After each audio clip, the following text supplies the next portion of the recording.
Chacun de nous est une puissance. Chacun de nous est le temple du Saint-Esprit. Dieu veut faire quelque chose de particulier dans chacun de nous. Et quand nous nous retrouvons, chacun avec sa puissance et sa grâce, nous devenons une bombe contre le camp de l'ennemi. Le problème, c'est que souvent on vient s'asseoir à l'église. Parce que c'est notre église. Si le pasteur ne nous convient pas, on peut changer d'église. Si l'autre ne nous convient pas, on change d'église. Si la salle ne nous convient pas, mais écoutez, Dieu n'est pas dans la salle, Dieu n'est pas dans toutes ces choses, Dieu est d'abord dans ton cœur. Et puis Dieu veut t'orienter là où il t'oriente. Est-ce que quelqu'un me suit aujourd'hui? Amen. Je veux dire à quelqu'un que tu as un parcours à faire avec Dieu. Et c'est dans ce parcours-là que Dieu se montrera à toi. Et c'est dans ce parcours-là que Dieu agira en ta faveur. Amen. Je viens te dire que ce n'est pas écrit et ce n'est pas dit forcément que ce parcours sera facile. C'est pourquoi je vais vous raconter une histoire que vous connaissez déjà ce matin. Et vous allez voir que dans cette histoire, nous allons tirer beaucoup d'enseignements. J'ai appris quelque chose avec Dieu. Pasteur, c'est de ne pas servir Dieu en voulant forcément plaire aux gens. Parce que les gens, on ne les plaira jamais. Amen. Quand ça ne les convient pas, on est leur ennemi. Quand ça les convient, on est des bouffons. L'être humain est la race la plus mauvaise de la création de Dieu. C'est d'ailleurs pour ça que Dieu a mis son souffle de vie en nous. Pour qu'on devienne bon. Est-ce que Dieu a mis son souffle de vie dans les animaux? Non. Il les a simplement créés, il les a donné une âme et tout. Mais écoutez les animaux, tu apprends un animal à être bon, il sera très bon. Tu apprends un animal à être mauvais, il sera très mauvais. Mais l'être humain, Dieu a mis son souffle de vie en lui pour qu'il ressemble à Dieu.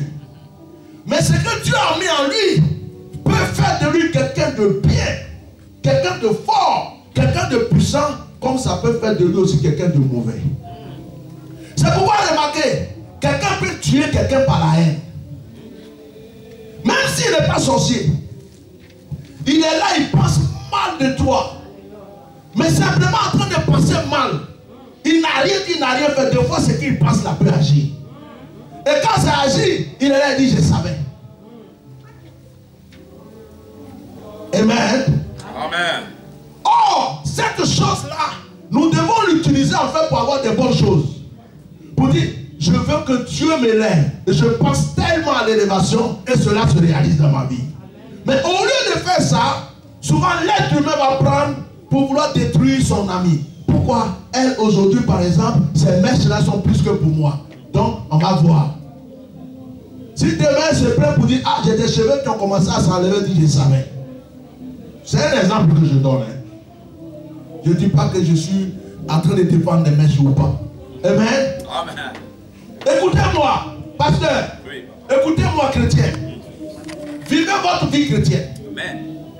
Ne cherchez pas à plaire à qui que ce soit à part Dieu. Amen. Ne suivez pas les vagues. Suivez l'orientation du Saint-Esprit. Et j'ai remarqué qu'aujourd'hui, dans ce siècle, dans ce monde où nous sommes, que tous ceux qui veulent vivre pieusement, qui veulent vivre sincèrement la parole de Dieu, qui veulent vraiment s'accrocher à la vraie parole de Dieu, ne sont pas considérés. On aime ceux qui rajoutent autre chose à la parole de Dieu parce que l'Église veut ressembler forcément au monde. Or, c'est le monde qui doit chercher à suivre l'Église. Amen. C'est pourquoi, si nous voulons faire la volonté des hommes, nous ne faisons plus la volonté de Dieu. Mais si nous faisons la volonté de Dieu, même si c'est difficile, ceux qui sont de Dieu viendront s'accrocher un jour à nous. Amen. Je disais à un pasteur hier, je dis, je sais que Dieu nous dit de prêcher sur les offrandes. Je prêche souvent sur les offrandes. Même j'étais au Congo, j'ai prêché dans l'église de l'apôtre Walou. J'ai prêché plusieurs messages le dernier jour. Dieu m'a dit de prêcher sur les offrandes pour qu'on soutienne la construction de son temple. J'ai prêché, le peuple a été béni. Mais je disais à ce pasteur, il m'est arrivé deux fois de prêcher des messages qui n'ont rien à voir sur les offrandes. Dieu travaille tellement dans la vie de certaines personnes qui se sont levées pour venir mettre des offrandes sur ma vie, pour jeter des offrandes sur la croix, parce que le message était poussé par l'Esprit de Dieu. Je n'avais pas besoin de changer de message pour que ces personnes bénissent. Mais le message étant poussé par l'Esprit de Dieu a agi. Donc, je ne vais pas dire parce que le ministre est assis là aujourd'hui, parce que telle personne est là aujourd'hui, si je prêche telle chose, cette personne va ouvrir son sac pour faire une offrande. Non. Si Dieu ne lui a pas dit de faire l'offrande ce jour-là, c'est son problème, il ne le fera pas. Mais si Dieu dit de prêcher le message sur la croix, le message sur la croix fera pleurer cette personne, parce que l'Esprit de Dieu est dedans, et cette personne viendra même s'il faut même vider son sac pour faire son offrande, parce que l'Esprit de Dieu lui a dit, va prendre ta part dans cette parole. Aujourd'hui, les chrétiens suivent des vagues, et des serviteurs de Dieu changent la parole de Dieu pour certaines choses. Avant que je prêche, je voulais vous dire, restez dans la vérité. Ce n'est pas facile de rester dans la vérité, mais restez dans la vérité. Parce que Jésus a dit, on peut laisser pousser l'ivraie et la bonne herbe aussi. Mais au dernier jour, on va quand même, c'est le jour de la récolte. Mais l'ivraie, quand on va la couper, on la jette où? Dans le feu. Si vous vous rappelez aussi de l'histoire des 10 vierges, la Bible dit que les 10 vierges allaient à la rencontre de l'époux. Mais la Bible dit qu'il y avait 5 qui étaient folles et il y avait aussi 5 qui étaient sages. Mais la Bible ne dit pas que les 10 vierges n'allaient pas à la rencontre des 10, allaient à la rencontre de l'époux. On est d'accord? Mais à la dernière minute, il n'y a eu que 5 qui ont pu participer au mariage. Parce que les autres étaient négligentes et elles ne se sont pas appuyées sur l'essentiel. Ce matin, je veux que tu sois un chrétien parfait. Que tu sois un chrétien rempli de Dieu. Parce que la seule personne qui va te bénir, c'est Dieu. Quelqu'un m'écoute? Mais Dieu, souvent, va aussi choisir un homme. C'est lui qui choisit. Ce n'est pas toi qui choisis. Il va choisir un homme, une personne sur ton chemin pour aussi te bénir si cela est sa volonté. Vous me comprenez? Le Seigneur a promis à Abraham de lui donner un fils. Mais c'est le jour où l'ange de l'Éternel est passé devant Abraham que la promesse s'est accomplie. Pourtant Dieu l'avait promis depuis longtemps. Dieu peut te promettre des choses, mais Dieu attend souvent le passage d'un serviteur de Dieu ou ton contact avec un serviteur de Dieu. Je vais dire à quelqu'un, peut-être même que tu es là, il y a une chose que Dieu veut te donner qui ne t'a pas encore donné, parce qu'il y a quelque chose qui doit sortir de l'homme de Dieu pour accomplir cette chose sur ta vie, mais tu n'as pas encore compris ça. Et ce qui trompe beaucoup les chrétiens, c'est la familiarité entre eux et les serviteurs de Dieu. Si le pasteur est mon frère, c'est mon ami, j'ai l'habitude de rigoler avec lui, souvent j'oublie que c'est un homme de Dieu. Mais il est homme. Et il est homme de Dieu. Souvent il parle comme homme, mais deux fois c'est Dieu qui est en train de parler en lui. Il faut avoir le discernement.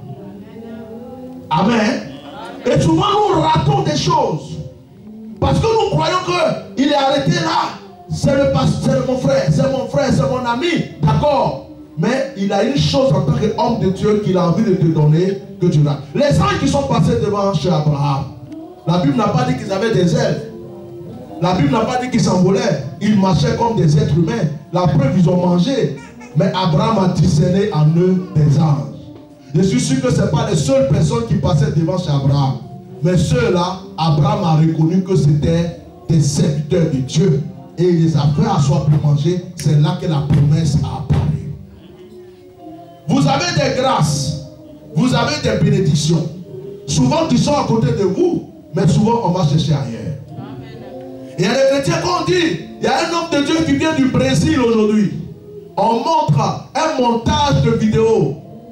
On oublie que l'homme de Dieu avec qui on était en train de mourir un jour, il a prié. Dieu nous a épargné de la mort.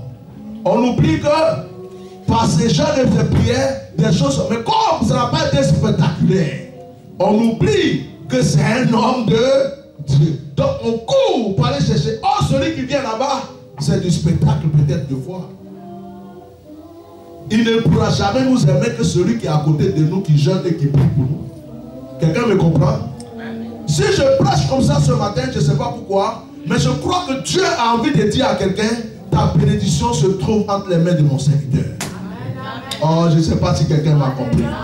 Écoutez, j'exerce un ministère apostolique. Le ministère apostolique, dedans se trouvent tous les ministères. Se trouve le ministère prophétique, se trouve le ministère d'évangéliste, il y a tout. Je viens de la Côte d'Ivoire, ça fait presque 1 an. Je dis à un pasteur, la prochaine fois je viendrai, tu seras en train de construire une grande église sur un terrain. Je viens de voir, je viens de visiter son église. Une église qui pourra prendre plus de 10 000 personnes. Je ne sais pas d'où il a eu l'argent, mais il est en train de construire une très grande église. J'ai la vidéo même qui est sur Facebook quand il est en train de rendre témoignage. Écoutez, quand je déclare une parole, quand j'arrive dans une église, je ne viens jamais dans la chair. Je prie, je dis Seigneur, quelle est la nourriture pour ce peuple? Je ne dors pas avec vous, je ne mange pas avec vous, je ne sais même pas ce que vous vivez. Le pasteur et moi, on n'a même pas encore eu le temps de causer. Je suis venu à Paris hier pour un mariage. Il m'a dit, papa, tu es là, tu vas prêcher dans l'église. On n'a pas encore eu le temps de parler de quoi que ce soit. La seule chose que je sais, c'est qu'il m'a dit qu'il a changé de salle. Qu'il fallait que je vienne prêcher dans son église. Mais je veux dire à quelqu'un ce matin que la parole qui sortira de ma bouche est pour toi. Si tu saisis cette parole, c'est que Dieu veut faire quelque chose de nouveau avec toi. Écoute cette parole et ne crois pas que l'homme là il est venu parler pour rien. Parce que je ne parle jamais pour rien. J'ai abandonné le travail. J'ai abandonné les métiers que j'avais. Dieu m'a dit travaille en plein temps. Je ne vis que pour l'évangile. Quand il y en a, je suis serviteur de Dieu. Quand il n'y en a pas, je suis serviteur de Dieu. Écoutez, je sais Dieu pas parce que Dieu me rend toujours heureux. Il y a des moments où je pleure devant Dieu, mais je le sais aussi en pleurant. Je le sais en rigolant. Je le sais quand c'est difficile. Écoutez-moi, je suis un serviteur de Dieu qui faisait un programme, par exemple, à 1 semaine de mon programme, ma femme a eu un prématuré. L'enfant est mort. Il est né, mais il est mort. Et je devrais faire le programme 1 semaine après. Écoutez, l'enfant est resté à la mort. Je suis allé louer mon Dieu. Je suis allé adorer mon Dieu. Je suis allé prêcher. Les gens se demandaient si j'étais fou. Pourquoi je n'ai pas annulé le programme? Mais écoutez, Job a dit, quand c'est bon, on loue Dieu. Mais quand c'est mauvais, il faut aussi louer Dieu. C'est là qu'on voit les enfants de Dieu. C'est là qu'on voit les serviteurs de Dieu. Ce n'est pas quand seulement c'est bon. Ce n'est pas quand on a la grosse voiture. Ce n'est pas quand tout va bien chez nous. Même quand c'est difficile, il faut dire Dieu merci. C'est pourquoi la Bible dit, une dame disait, tout va bien pendant que son enfant était mort. Est-ce qu'on peut acclamer le roi des rois qui est capable de tout accomplir dans notre vie? Alléluia. Amen. Gloire à Dieu. Amen. Si nous prenons notre Bible, dans Genèse, le chapitre 27, s'il vous plaît.